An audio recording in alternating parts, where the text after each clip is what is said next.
Study IQ IAS, अब तैयारी हुई अफोर्डेबल।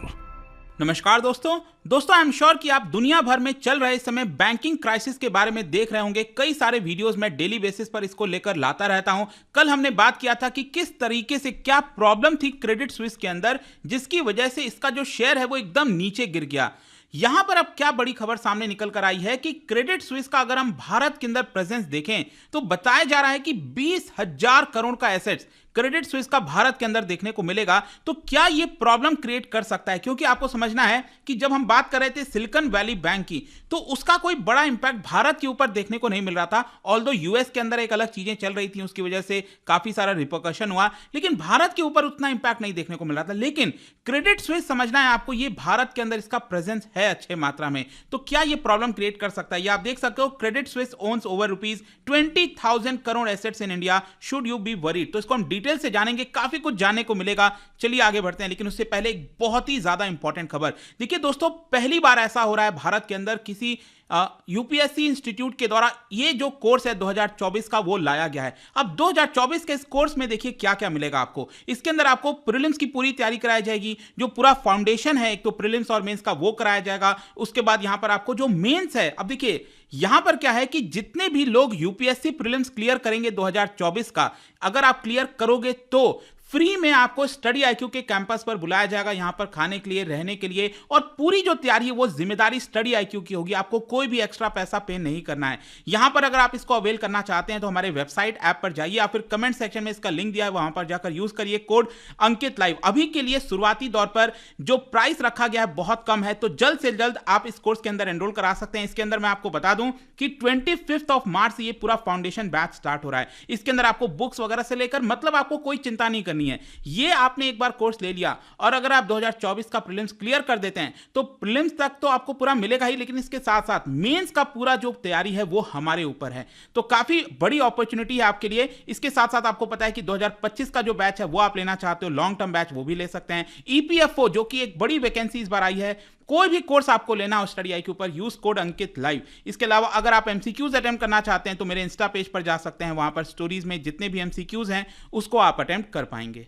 तो चलिए शुरुआत करते हैं और सबसे पहले देखते हैं एग्जैक्टली हुआ क्या है। देखिए बताया जा रहा है कि वेडनेसडे को जिस प्रकार से क्रेडिट स्विस का जो शेयर प्राइस है उसमें जो गिरावट हुई थी, आप देख सकते हो, जिसकी वजह से यूरोप के जो बैंक के स्टॉक्स हैं उसमें एक बड़ी गिरावट आपको देखने को मिलेगी। आप देखिए, मैं यूरोप के बैंकिंग के बारे में बात कर रहा हूं और हालत यह हो गया था क्रेडिट स्विस का कि उसकी जो वैल्यू है, एक शेयर की जो वैल्यू है वो आपका 2 स्विस फ्रैंक के नीचे आ गई थी। मतलब कि क्रेडिट स्विस आपको पता ही है कि ये आपका स्विट्जरलैंड का ही बैंक है और उसकी जो करेंसी है वो बेसिकली स्विस फ्रैंक हम कहते हैं उसको। और स्विस फ्रैंक मतलब कि 2 स्विस फ्रैंक से भी नीचे यहां पर आ गया था। उसका मेन कारण क्या था, मैंने आपको कल ही एक्सप्लेन किया था, वो ये था कि इसका जो सबसे बड़ा इन्वेस्टर है स्विस बैंक का, वो है आपका सऊदी नेशनल बैंक। मतलब सऊदी अरब का जो नेशनल बैंक है उनका 10% हिस्सा इसमें है। तो जब ये प्रॉब्लम हो रहा था क्रेडिट स्विस के अंदर, तो सऊदी नेशनल बैंक का बयान आया कि हम और ज्यादा इसके अंदर इन्वेस्ट नहीं करेंगे, जिसकी वजह से पैनिक हो गया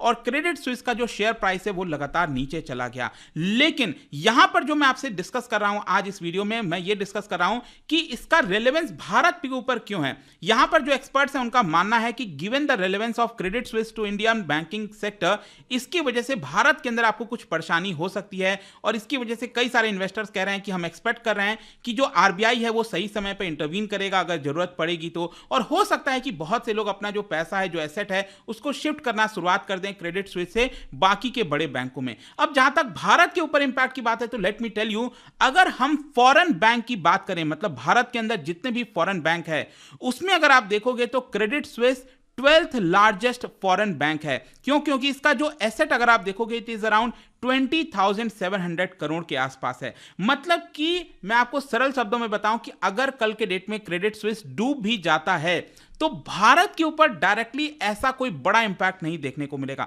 भले ही ये आपको अमाउंट 20,000 करोड़ दिख रहा हो, लेकिन लेट मी टेल यू, हमारे देश के इंडियन बैंकिंग सेक्टर में पूरा जो बैंकिंग सिस्टम है देश का, उसका अगर आप देखोगे तो इट इज जस्ट 0.1%। भले ये 20,000 करोड़ है लेकिन it is just 0.1% of Indian banking system. तो तो कल के डेट में अगर ये डूबता भी है तो भारत के ऊपर डायरेक्टली बड़ा इंपैक्ट नहीं होगा। लेकिन हाँ, क्योंकि आज के डेट में क्या है कि हर एक चीज इंटरकनेक्टेड है, तो उसकी वजह से उसका जो रिपरकशन है वो थोड़ा सा खतरनाक हो सकता है। यहां पर मैं आपको बताऊं तो इनका जो मेन प्रेजेंस आपको देखने को मिलता है स्विस, ये जो क्रेडिट स्विस है वो होगा डेरिवेटिव सेक्टर में। डेरिवेटिव मतलब क्या होता है कि जो करेंसी होती है, फॉरेन एक्सचेंज होते हैं, उसके अंदर इनका ज्यादा प्रेजेंस देखने को मिलता है।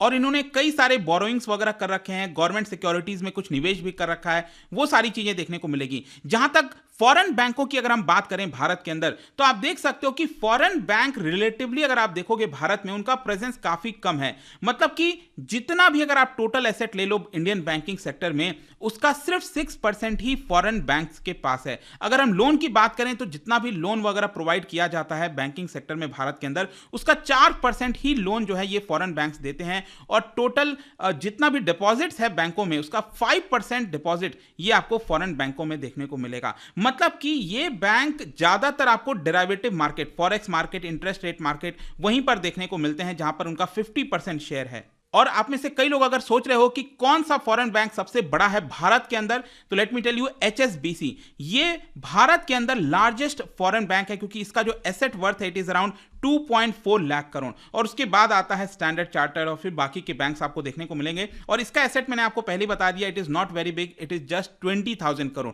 क्रेडिट स्विस का। तो इसका कोई बड़ा इंपैक्ट भारत के अंदर शायद नहीं देखने को मिलेगा। लेकिन क्योंकि जैसा मैं आपको बता रहा था कि सारे बैंक आज के डेट में कनेक्टेड है, तो इसकी वजह से थोड़ा सा डर हो गया भारत में भी। लेकिन अगेन यहां पर जो उदय कोटक हैं उनका भी ये बयान आया कि देखिए भले ही ग्लोबली बैंकिंग सेक्टर में टर्मोइल हो रहा है, प्रॉब्लम हो रही है, लेकिन कहीं ना कहीं भारत का जो मैक्रो फैक्टर्स है वो अभी भी काफी स्ट्रांग है। लेकिन मैं आपको बता दूं कि अगर ये क्रेडिट स्विस डूबेगा तो ये एक बहुत बड़ा भूचाल लाएगा पूरे यूएस और यूरोप के अंदर स्पेशली।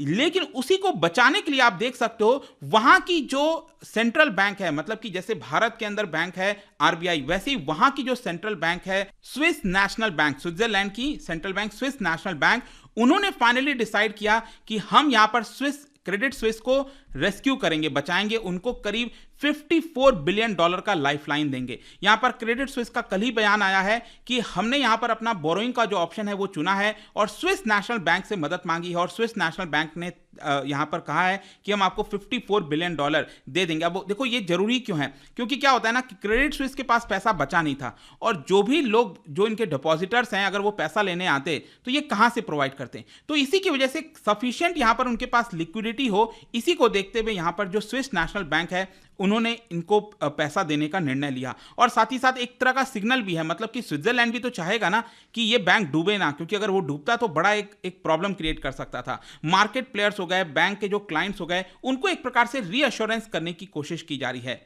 और ये बोला जा रहा है कि आपको चिंता करने की जरूरत नहीं है, but let me tell you, जिस तरीके से रातों रात यहां पर स्विस नेशनल बैंक ने क्रेडिट स्विस को यहां पर बचाया है $54 बिलियन देकर, ये साफ दिखाता है कि यहां पर पैनिक का माहौल जो है वो क्रिएट हो गया था। अब देखना होगा कि क्या ये $54 बिलियन के बावजूद भी ये बच पाएगा कि नहीं। लेकिन क्वेश्चन यहां पर एक और आपके मन में आ सकता है कि ये जो सेंट्रल बैंक है, जैसे भारत के अंदर आरबीआई, स्विस नेशनल बैंक, क्या वो पैसा कहां से दे रही है? इतना बड़ा अमाउंट $54 बिलियन कोई छोटा तो होता नहीं है।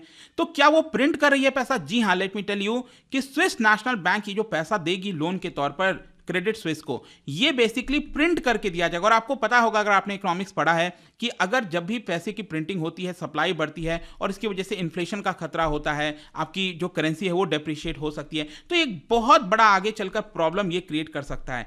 तो इसकी वजह से कोई भी देश नहीं चाहता कि वो अनलिमिटेड जितना मनी चाहे वो प्रिंट करे, तो यहां पर वो प्रिंट नहीं करना चाहेगा। लेकिन देखना होगा कि अभी के लिए इतना मदद किया गया है, ये एक स्विस फ्रैंक, ये जो मैं आपको बोल रहा था ना, वहां की जो करेंसी है स्विट्जरलैंड की, वो आप देख सकते हो, ये प्रिंट करके दिया जा रहा है। फाइनली कंक्लूजन क्या निकलता है? देखो, क्रेडिट स्विस अगर आप देखोगे भारत के अंदर वो एस्टैब्लिश किया गया था 1997 में, और भारत में मुंबई के अंदर, पुणे, गुड़गांव में ऑफिस है, और बेंगलोर, हैदराबाद, कोलकाता में भी इसके वेंडर ऑफिसेस देखने को मिलेंगे। और क्रेडिट स्विस के लिए भी भारत एक इंपॉर्टेंट डेस्टिनेशन है। स्विट्जरलैंड के बाहर अगर आप देखोगे तो भारत सेकंड लार्जेस्ट फुटप्रिंट आपको देखने को मिलेगा, और ग्लोबली इसको वर्क चलाने के लिए भारत एक इंपॉर्टेंट रिक्रूटमेंट सेंटर है। तो कहीं ना कहीं ये जो लाइफलाइन मिली है क्रेडिट स्विस को, ये एक अच्छी खबर है स्विट्जरलैंड के लिए भी, भारत के लिए भी। लेकिन देखना होगा कि क्या ये सस्टेन कर पाते हैं कि नहीं। तो यही पूरी खबर थी। अभी के लिए आप ध्यान रखिएगा कि क्रेडिट स्विस के इनकेस डूबने से भारत के ऊपर कोई बहुत बड़ा डायरेक्टली इंपैक्ट नहीं होने वाला। जाने से पहले एक इंटरेस्टिंग क्वेश्चन, क्या बता सकते हैं कि pump priming mainly deals with which of the following?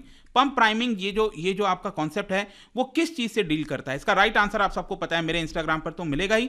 वहां पर अगर आप नहीं हो कोई बात नहीं, टेलीग्राम से भी ले सकते हैं इसका सही उत्तर। मैं कई सारे जो एमसीक्यूज हैं वो यहां पर स्टोरीज में डालता रहता हूं।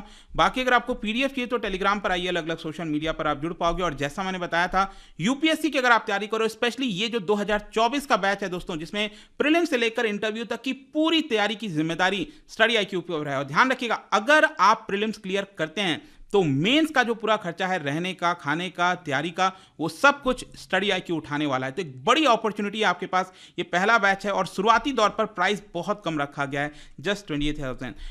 आई होप कि वीडियो आपको पसंद आया होगा। मिलता हूं आपसे next time. Till then, thank you very much, see you soon. Study IQ IAS, अब तैयारी हुई अफोर्डेबल।